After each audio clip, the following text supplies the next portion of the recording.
Assalamualaikum warahmatullahi wabarakatuh. Selamat pagi anak-anak. Hari ini materi belajar kita adalah tema 7, peristiwa dalam kehidupan, masuk pada subtema 3, peristiwa mengisi kemerdekaan. Sebelum belajar, silakan anak-anak siapkan bukunya dan kita awali dengan membaca bismillah bersama-sama. Bismillahirrahmanirrahim. Anak-anak, banyak peristiwa yang terjadi di dalam kehidupan kita. Ada peristiwa-peristiwa yang dianggap penting dan patut dirayakan bersama orang lain. Untuk itu, diperlukan sebuah surat undangan untuk merayakannya bersama orang lain. Hari menjelang sore, Ayah Beni mengajak Beni pulang dari kebun cengkih Pak Rudi. Ayah Beni akan menghadiri undangan pertemuan warga. Pertemuan warga tersebut sangat penting karena akan membahas pembangunan jalan dusun. Berikut contoh undangannya.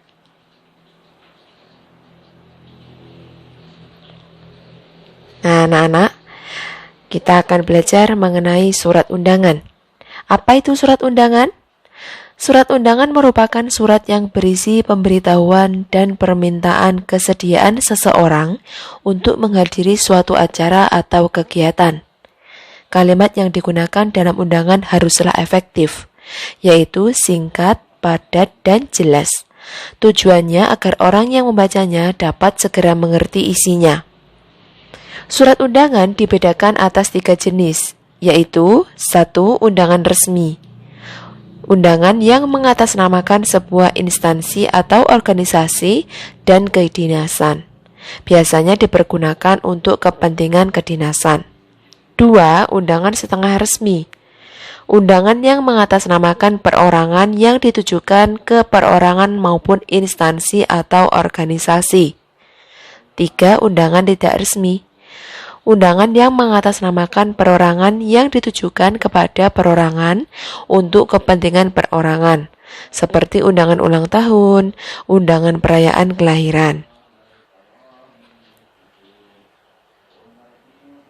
Nah, anak-anak silakan kalian amati bagian-bagian surat undangan pada halaman 153. Secara umum, bagian-bagian yang ada dalam surat adalah sebagai berikut. Dimulai dari kepala surat, lalu ke nama dan alamat tujuan, ada pembuka surat, isi surat, penutup surat, tempat dan tanggal surat, lalu ada nama dan tanda tangan dari pembuat surat.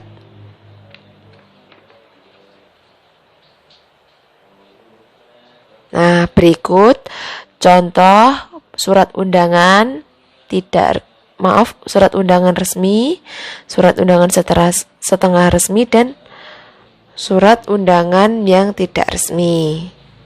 Ya, anak-anak, contoh-contohnya. Setelah kalian amati perbedaan dari ketiga surat undangan ini, tugas kalian adalah silakan membuat sebuah surat undangan resmi pengambilan rapot. Ya, silakan kalian buat di buku tulis, bisa dengan bantuan orang tua atau saudara di rumah, dengan mengamati contoh yang sudah ada pada buku. Baik anak-anak, selanjutnya kalian buka halaman 179. Kalian amati.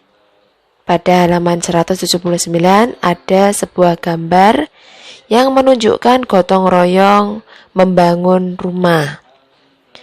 Nilai-nilai Pancasila sesungguhnya telah ada dalam kehidupan bangsa Indonesia yang beragam. Sebuah nilai yang menunjukkan adanya perilaku dan sikap kerukunan serta kerjasama dalam masyarakat yang beragam, yaitu hidup gotong royong.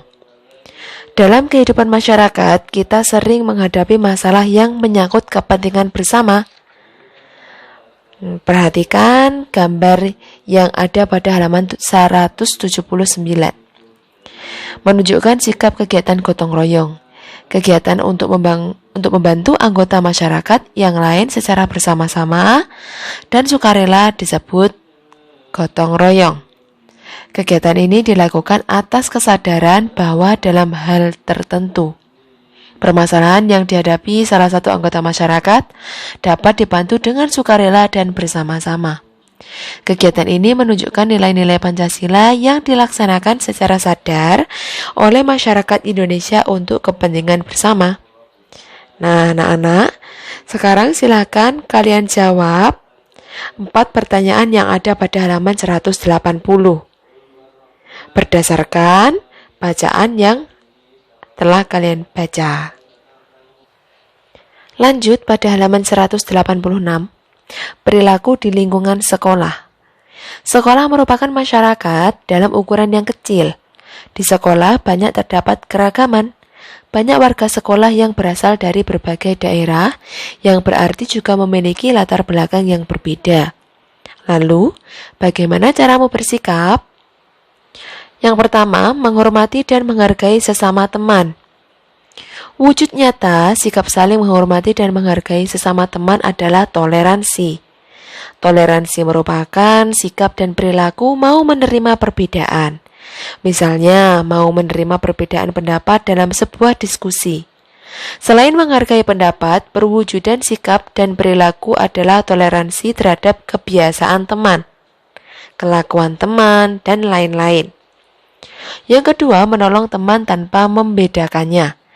Wujud nyata sikap saling menolong teman dapat ditunjukkan dengan membantu teman yang kesulitan belajar, menengok teman sekolah yang sakit, meminjamkan buku ke teman, dan lain-lain.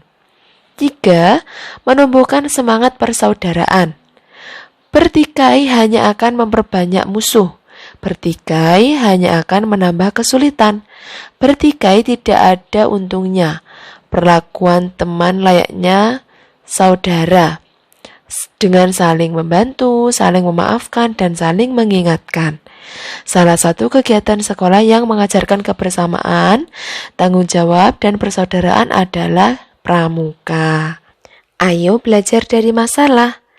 Anak-anak, silakan kalian beri pendapat untuk kasus-kasus yang ada pada halaman 198 sampai halaman 200. Silakan berikan pendapatmu pada kasus tersebut. Ini merupakan tugas PPKN.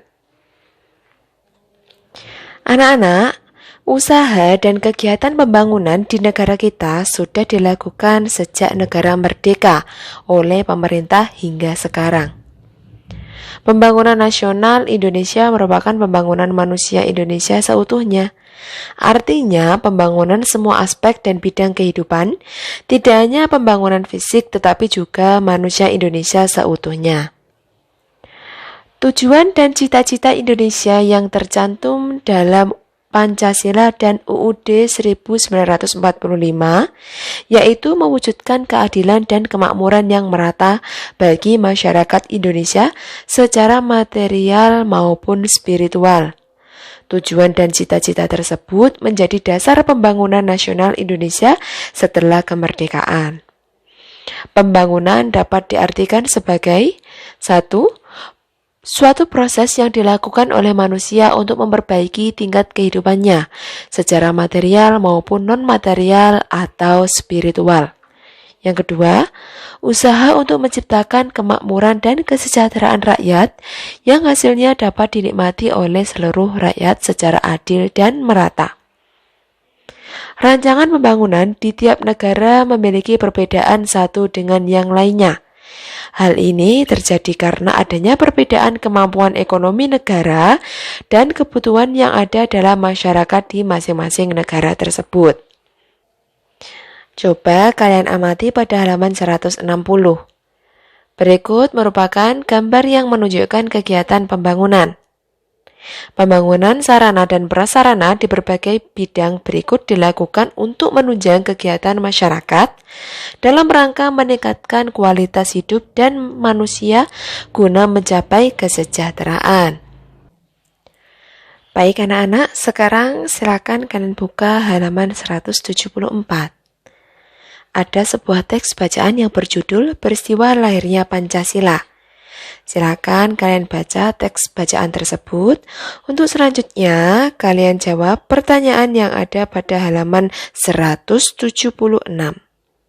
Ya, ini merupakan tugas muatan IPS. Anak-anak, Indonesia merupakan negara dengan keanekaragaman suku bangsa. Salah satu contoh keanekaragaman tersebut dapat kita lihat dari karya seni rupa yang berbeda-beda di setiap daerahnya.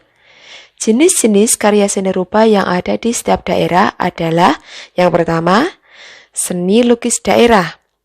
Yang kedua, seni patung daerah. Dan yang ketiga ada seni kriya atau seni kerajinan. Untuk lebih jelasnya, silakan kalian jeda video berikut untuk kalian baca teks pada halaman 169 sampai 171. Sudah selesai membacanya anak-anak? Nah, selanjutnya, sekarang silakan kalian buat sebuah karya seni lukis daerah berupa gambar kesenian yang berasal dari daerah kita, yaitu dari Jawa Timur. Sebagai contoh, pada halaman 201, gambar lukisan daerah yang ada di Indonesia. Ini merupakan tugas SPDP anak-anak. Baik anak-anak, sebelumnya kalian telah mengetahui bahwa wujud sebuah benda dapat berubah menjadi wujud benda lainnya. Salah satu perubahan wujud benda adalah menyublim. Menyublim merupakan perubahan dari wujud padat menjadi wujud gas. Ukuran dan berat benda yang menyublim lama-kelamaan akan semakin berkurang. Pernahkah kalian mengamati kapur barus yang diletakkan ibu di dalam lemari untuk melindungi pakaian dari ngengat? Ya, kapur barus di lemari pakaianmu dalam beberapa hari akan mengecil dan menghilang dari lemari pakaianmu. Apakah yang sebenarnya terjadi? Mengapa kapur barus itu seperti menghilang dari lemari? Kapur barus mengalami proses menyublim, yaitu berubah dari wujud padat menjadi gas. Selain menyublim, benda juga dapat berubah wujud dengan cara mengkristal. Wujud benda berubah dari gas menjadi padat. Umumnya, proses mengkristal terjadi akibat dipengaruhi suhu yang sangat dingin. Contoh peristiwa mengkristal yang dapat dijumpai dalam kehidupan sehari-hari adalah pembentukan kristal es dari uap air yang sangat dingin. Kristal es terbentuk akibat partikel udara yang dipengaruhi oleh suhu yang sangat dingin. Perubahan wujud benda dapat terjadi karena pengaruh suhu di lingkungan sekitarnya. Salah satunya adalah proses mengembun. Mengembun merupakan perubahan wujud dari benda gas menjadi benda cair. Contohnya adalah tetesan air di permukaan gelas yang berisi air dingin. Udara di sekitar gelas turun akibat suhu air dingin di dalam gelas. Akibatnya, udara tersebut berubah menjadi wujud cair dan menempel di permukaan gelas. Nah, anak-anak, untuk tugas IPA, silakan kalian lakukan percobaan 1 pada halaman 194. Silakan kalian isi tabel yang sudah ada pada halaman 194, kemudian berilah kesimpulan hasil dari percobaan yang sudah kalian lakukan. Nah, baik anak-anak, alhamdulillah materi belajar kita untuk subtematika sudah selesai. Silakan kalian pelajari, kalian baca materi yang ada pada subtematika. Apabila ada yang belum jelas bisa ditanyakan ke guru. Sekian dari Bu Husna, apabila ada kesalahan, mohon maaf. Wassalamualaikum warahmatullahi wabarakatuh. Selamat belajar.